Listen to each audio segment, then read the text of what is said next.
এক ফকুন্নি বাড়ির যে বলতে মা মা চারটা ভিক্ষা দাও মা। বেটার বউ বলতে চারটা না 4 সের দেবো, 4 সের দেবো। তো বলতেছে 4 সের খাওয়া বলে শাশুড়ি আমার গালটা অন্য বাড়ি পান খাবার গেছে, এই সুযোগে তুমি আইসো, তোমার 4 সের চাল দিয়ে সংসার ঢুসে দেবো। একের ব্যাগের মধ্যে 4 সের চাল দিয়ে বলতেছে ফকুন্নির বেটি কাউরে যান কইও না, আমার কি ঠেকা পড়ছে, 2 দিন ভিক্ষা করলে আমি 4 সের পাই না, আর একবারই 4 সের পাশে আমি কাউরে কমো না। এই কথা বলে ফকিন্নি যাচ্ছে আর বলতেছে ওই বাড়ির বেটার বউ আমাকে 4 সের চাল দিয়ে কইলো কাউরে দান কইও না, আমি কাউরে কমো না। ওই বাড়ির বেটার বউ 4 সের চাল দিয়ে কইলো কাউরে দান কইও না, আমি কাউরে কমো না। তো রাস্তার মধ্যে একজন বলতেছে ফকিন্নির বেটি একলা একলা গিজ গিজ করে কি কও, বলে ওই বাড়ির বেটার বউ আমার 4 সের চাল দিয়ে কইছে কাউরে দান কইও না, আমি কাউরে কমো না। এখন চিন্তা করেন যে ফকিন্নি সামান্য একটা ঝোলার চাল সামলাবার পারল না, সেই ফকিন্নিকে যদি গোটা দেশ দেন ওই দেশ সামলাবার পারবি?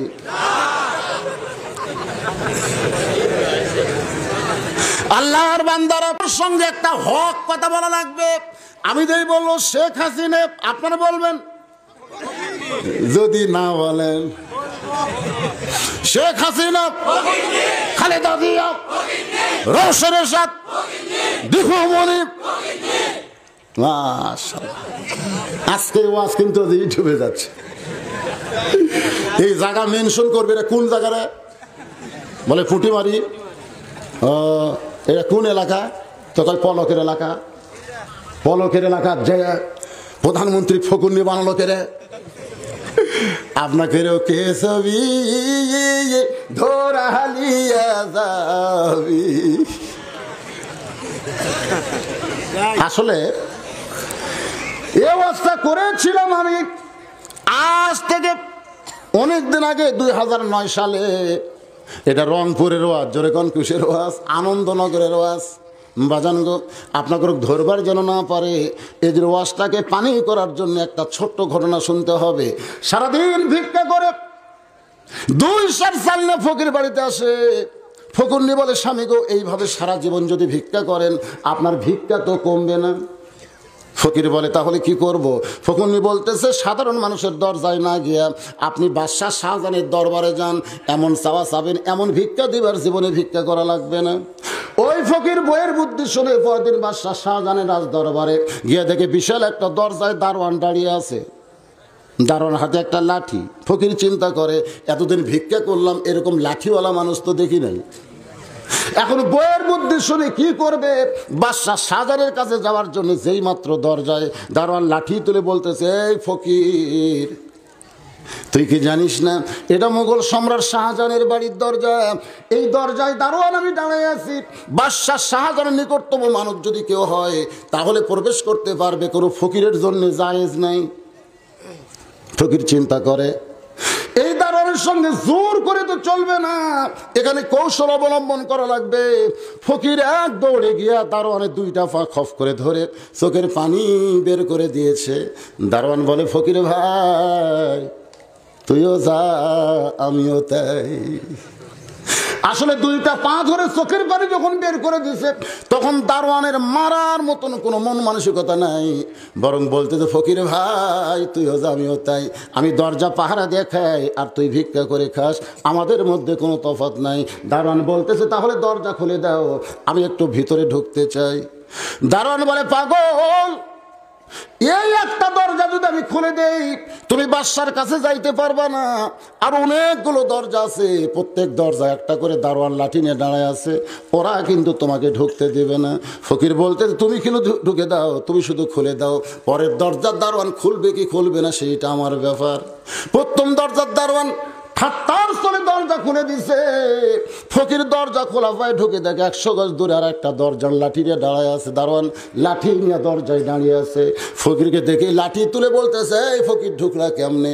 ফকির বলতে কেমনে ঢুকলাম যদি জানতে চাও তাহলে প্রথম দরজার দারোয়ানের কাছে যাও। প্রথম দরজার দারোয়ান আমার পরিচয় পাইয়া কাঁপতে কাঁপতে দরজা খুলে দিছে। এখন বলো তুমি দরজা খুলবে কিনা? দ্বিতীয় দরজার দারোয়ান মনে মনে চিন্তা করে, এর যদি পরিচয় না থাকতো তাহলে প্রথম দরজার দারোয়ান দরজা খুলতো না।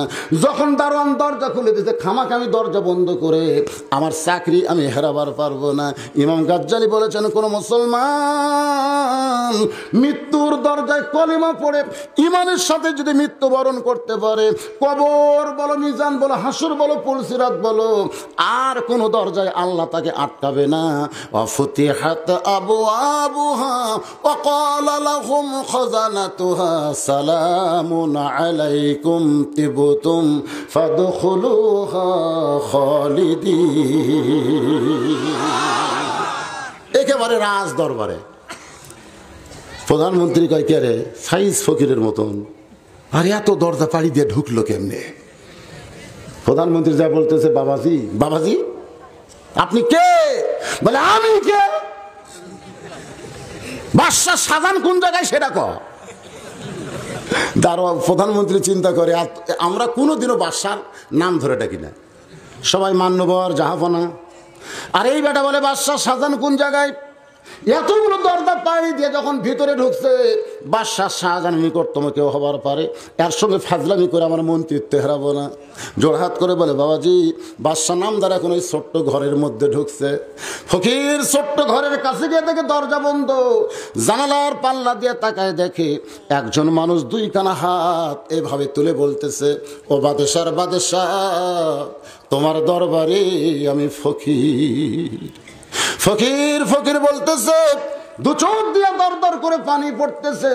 ফকির মনে মনে কয়, আল্লাহ গো, আসলাম বাদশার কাছে, আর বাদশার যে হারে নিজে ফকির ফকির বলে কাঁদতেছে। যেখানে বাদশা ফকির হয় সেখানে আমার মতন ফকিরের পাওয়ার কিছু নাই। এতদিন ভিক্ষা করেছি, কেউ ফকির ফকির বলে কান্দে নাই, আর বাদশা শাহজাহান যেইভাবে ফকির বলে কাঁদতেছে, এ বাদশার কাছে আমার পাওয়ার কিছু নাই। ফকির তাড়াতাড়ি যখন বের হবার চায়, দারোয়ান বলতেছে, বাবাজি বাদশার সঙ্গে কি আপনার দেখা হয়েছে? ফকির ভিক্ষা না পাইলে খুশি হয় না রাগ করে? জোরে কান, খুশি হয় না রাগ করে? আমি দেখি এক ফকির এক দরজা ভিক্ষা করে, দুই দরজা বাদ দিয়ে আর এক দরজা ভিক্ষা করতেছে। আমি ফকিরকে বললাম, ভাই এই দরজা ভিক্ষা নিলে মাঝখানে দুই বাড়ির দরজা বাদ দিলে কেন? ফকির হন তাহলে বুঝবেন। আমি বললাম, ফকির হয়ে বোঝা লাগবে কেন? তুমি কোলে বোঝা যাবে না?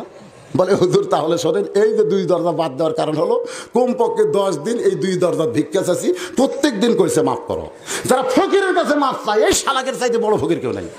আমি ওই জন্য আল্লাহর রাস্তায় দুই দরজার তালাক দিছি। আমার একটা টাইম আছে হুজুর, আমার সময়ের দাম নাই, এই জন্য যে দরজার ভিক্ষা আছে সেই দরজা আমি আছি। আমি তখন বুঝলাম, ফকিরও কিন্তু ভিক্ষা না পালে রাগ করে। জোরে কোন করে কি করে না? দারোয়ান বলতেছে, বাদশার সঙ্গে কি আপনার দেখা হয়েছে? ফকির চিল্লায় বলতেছে, রে দারোয়ানের বাচ্চা, দারোয়ান খালি দরজা পাহারা দেশ, ভিতরের খবর জানিস না? তোরা যাকে বাদশা বাদশা বলে পূজা করতেছিস, আমি নিজের চোখে দেখলাম ফকির হয়ে কাঁদতেছে।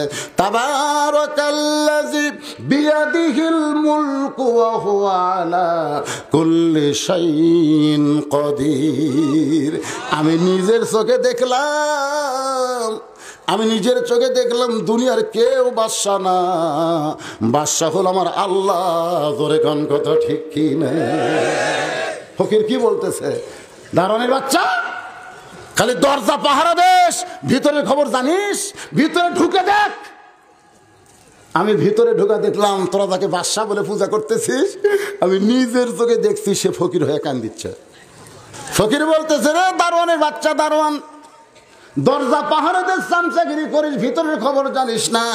একটাবার ভিতর দিকে তাকা দেখ, তোরা যাকে বাদশা বাদশা বলে পূজা করতেছিস, আমি নিজের চোখে দেখলাম ফকির হয়ে কাঁদতেছে। দারোয়ান হলো বাদশার চামচা, আরো দরজার দারোয়ানকে ডাকতেছে, আয় আয় আয় আয়। সমস্ত দরজার দারোয়ান একত্র হইয়া, কেউ কিল মারে, কেউ ঘুষি মারে, কেউ লাত্তি মারে।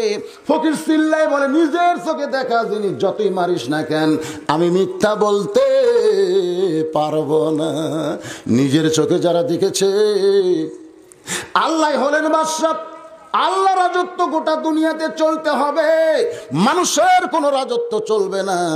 এটা নিজের চোখে যারা কোরআন শরীফের মধ্যে একবার দেখেছে, তোমরা যতই জেল দাও, যতই রিমান্ডে নাও, এরা কোনোদিন তোমাদের দলে আসবে না। যত চেষ্টা করো লাভ নাই। রিমান্ডে নিবা, অনেক নবীদেরকে নেওয়া হয়েছে, অনেক সাহাবীদেরকে নেওয়া হয়েছে। নবীর উম্মত হবেন, তেলতেলা হয়ে থাকবেন, চলবে না। মাঝে মধ্যে জেলেও যাওয়া লাগবে, রিমান্ডেও যাওয়া লাগবে, বাড়িঘর সাইডে আলুর বাগুড়ের মধ্যে ঘুমানো লাগবে। তোরে কোন কথা ঠিক কিনা?